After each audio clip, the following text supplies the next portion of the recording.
Welcome back to town. This whole week, we're making comfort food, but a new generation of comfort food, filled, jam-packed with flavor. And today, we're making these guys. Check those out. They are sausage rolls. Sausage rolls are super common here in England, also in places like Australia, South Africa, Scotland, Ireland. They're really, really common. These are not franks and blanks. They are, let me pick one up and show you, a sausage mince beef filling with our own homemade dairy-free rough puff pastry.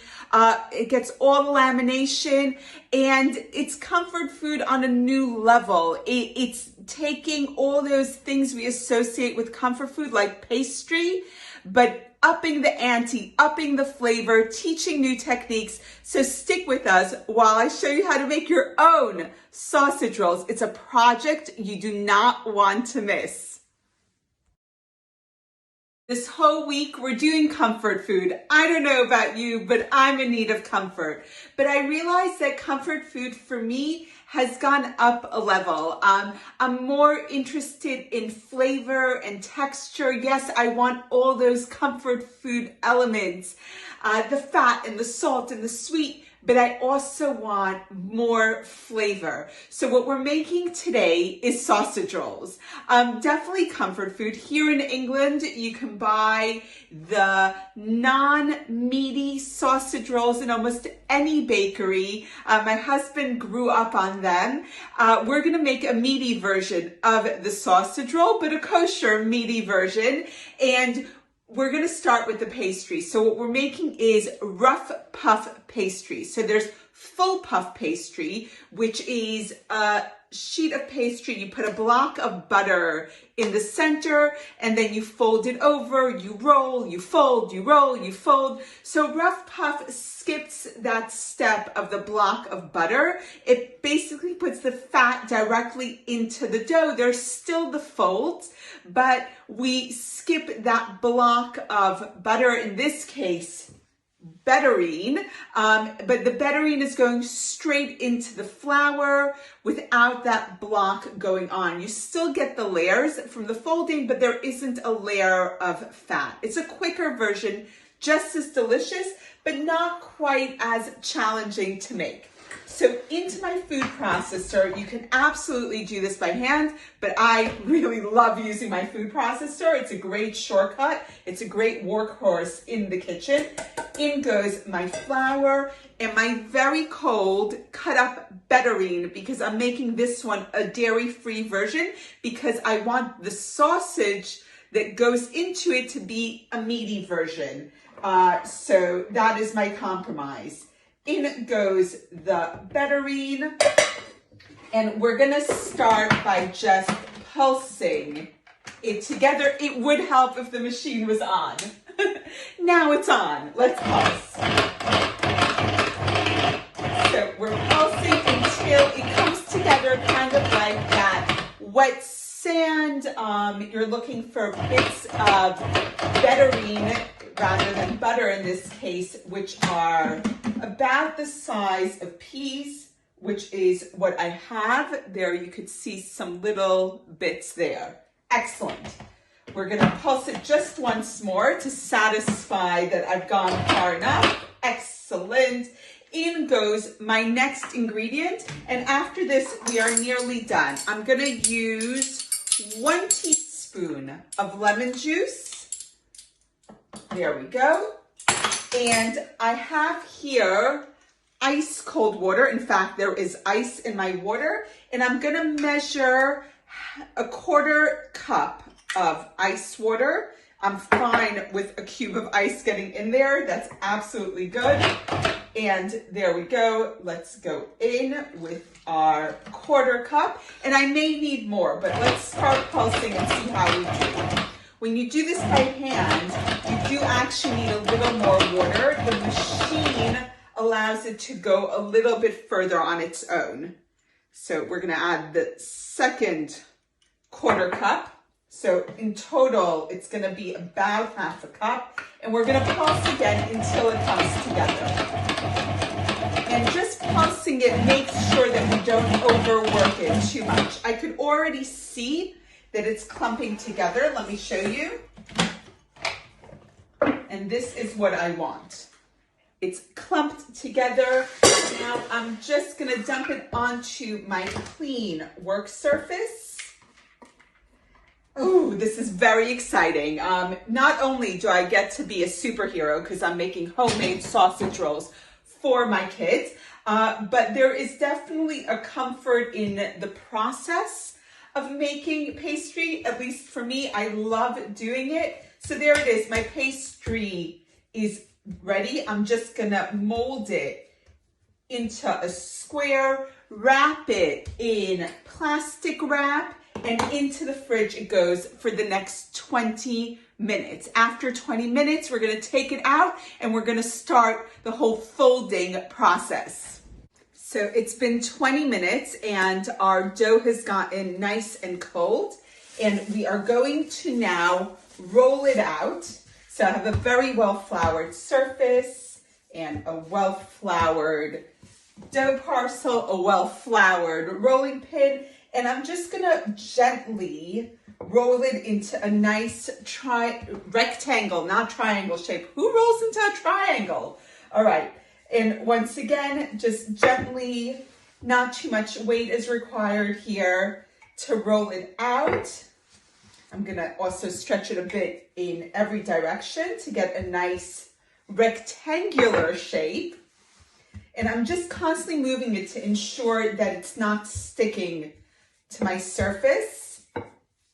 And now what we want here is to get it folded up. And the way you fold it is, they call it the letter fold. So basically 1/3 goes in this way, 1/3 that way. A little bit too much of a third there. I do want it to meet. There we go. So you get what's going to be, you have 1, 2, 3 layers now. We turn, so the parcel was looking at me this way. I'm gonna turn it so 1/4 of the way, clockwise or anti-clockwise, doesn't really matter, just turn it 1/4, and then we're gonna roll again. So what we've just done is we've created 3 layers so far. And once more, making sure that everything is well floured so nothing sticks. Roll it out. And it's starting to get a little warm. That's all it takes for flour and Betterine, not butter in this case, to get warm. And I've rolled it out again. And now I'm gonna do that letter fold once more. So I folded it 1/3 and then another 1/3. And we've got another 3 layers. This is going into the fridge now for another 20 minutes, and we're gonna roll again. Our dough has been resting in the fridge overnight. We folded it another couple of times, and now it's gonna come to room temperature while we make the filling. So sausage rolls, as the name conveys, has sausages in it. So here we go. We've got beef sausages, no fat, from one of our favorite butchers in Golders Green, Menachem's. And basically you need to take the sausage meat out of its casing. So I'll show you just simply how that's done. I've already done it. That's why my gloves are on. But basically you take a sausage, you use a sharp knife, and you cut through the casing, and it should come apart really easily, like so. So those are our sausages. I have 350 grams of sausage meat. I don't know, like if you can't get sausage meat where you are, it's a very, it's like minced beef, but even finer, like they grind it even finer, and they add loads of seasonings to it. This is a non-spicy version, which is all I can really tolerate. I can't do spicy. To that, I'm gonna add 1 onion, which I chopped up finely and fried. So that's going in. I just attempted to pick up the pan, but it was way too hot because I just did this. So we're gonna use the spoon to get as many onions as possible into our bowl. And I'm not gonna season this very heavily. It really is comfort food for me and definitely my son who loves sausage rolls. So onions and sausage meat. To that, I'm gonna add a heaping teaspoon of grainy mustard and some salt and pepper. And then we are done. As I said, the sausage is already really well seasoned. So pepper going in, and my gloves are still on, so I'm actually gonna use my hands to get the mix all together.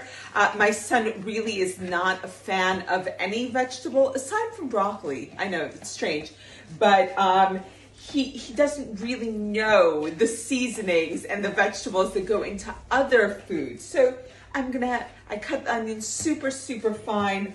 I fried it. Once it's cooked in the sausage rolls, I have a feeling he won't notice. He's never noticed before. So it's a bit sneaky, but necessary, not just for, occasionally the child should have a vegetable, but also for flavor. The fried onion adds a massive amount of flavor. So our meat filling is done. There are great vegetarian alternatives for this. They do sausages, vegetarian ones, which are awesome. That is not what we are doing today.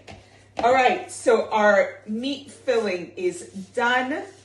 Gloves off, and it's time to roll out our pastry dough, our rough puff, which is, I think it is a bit of a project, but a really worthy, fun one to do. You can definitely substitute store-bought puff pastry for this, but making your own is super satisfying, and it's definitely playing into my whole comfort food situation here. So flour on my surface, flour on the dough, flour on the rolling pin, and I am going to roll it out.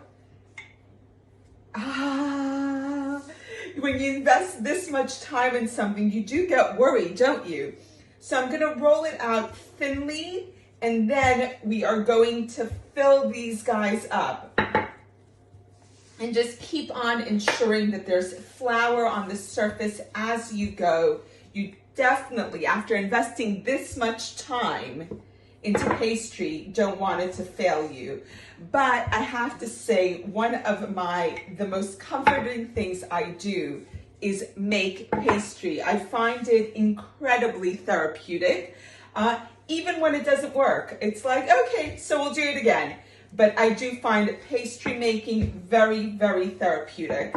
So I'm rolling it out to the thickness here in England of a pound coin. And we're almost done. This is really exciting for me because I do want to be a superhero in my own home. I want the kids to go like, oh wow, our mom's the best. She made sausage rolls, which we could go out and buy. But she still made them, and she made the pastry herself. They'll never know, nor will they care that much. But here we go. Okay, my dough is rolled out. I'm going to just give one more roll. I'm gonna cut it in half lengthwise. And I'm gonna put half my filling in each side. So we'll do this, and basically I want a long length of this filling going in. So can you see that? There's a length of it in here. And I can see all the onions, which is great. That's what I'm after. Yeah! This is so exciting. I know, more exciting for me than the child who's going to enjoy it. I think for me, it's the process that gives me comfort, and yes, pastry. And for them, it's just our mom made sausage rolls. That's what's exciting around here. All right, all my filling is in, I am going to use a beaten egg, like so, on one end. There, I'm gonna go all around so that it seals properly. And let us seal. So in it goes that way. There are sausage rolls that have this like little step on them. I'm just going for that. It's nice and closed, and I'm going to roll it so that the seam stays at the bottom. And then I'm gonna cut it into little tiny pieces and put them on my tray. All right, so my 2 rolls are filled, and I'll just show you. There's no science, there's no math to this. There isn't even a ruler to the way I divide it. I divide it in half with a sharp knife, take off any excess, and then half again, and then half. And I just keep on going. So this is the size I'm going for. I don't want to be mean. I want to be as generous as possible. And there it is, my sausage roll. They're going to go on the tray. They're going to get an egg wash on top and then into the oven. All right, they are ready to go in the oven. Each one of them has a bit of an egg wash on it. My oven's actually set a little cooler than expected. It's just under 180 degrees Celsius, 350 Fahrenheit, because I do want the puff pastry to do its thing and puff up. And if I blast it with too much heat, it's going to burn on top before actually all the layers of dough cook, and importantly, before the meat filling cooks. So lowered it to 170 Celsius, about 335, I think, Fahrenheit, and we're gonna let it cook a little bit slower than one would expect.